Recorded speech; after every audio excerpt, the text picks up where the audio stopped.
Magandang hapon po sa inyong lahat. Kaninang umaga po ay may isang tao na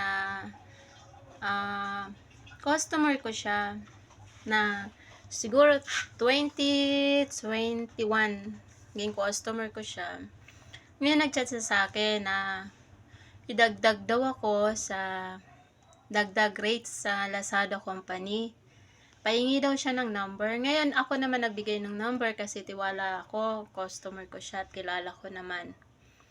A minute, biglang nawala yung messenger ko na nakuha niya na yung number ko at may ipinapasa sa akin na 8 number. Ayun, ibinigay ko naman sa kanya. Tapos biglang nag-block ang messenger ko at nakuha nila yung Facebook account ko na Beverly Año Nuevo. Yun yung ginagamit ko for business. Ngayon, ang bilis, tumakbo ng mabilis. Ang mga friends ko sa messenger ay mga kinausap at humingi ng pera, humingi ng mga panloloko.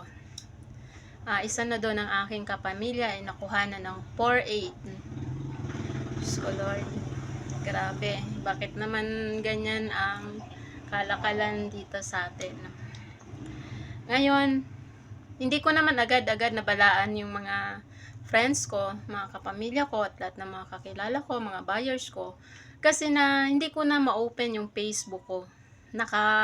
Iba na yung ginawa, iba na yung password ko na ma-open kaya hindi ko na sila nabalaan.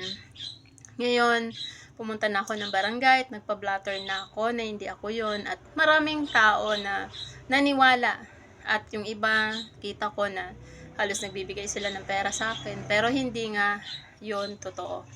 Kaya ngayon sa lahat ng mga na-chat nung hacker na yon, please po wag po kayong maniwala na sinachat kayo ng Facebook ko na si Beverly Año Nuevo.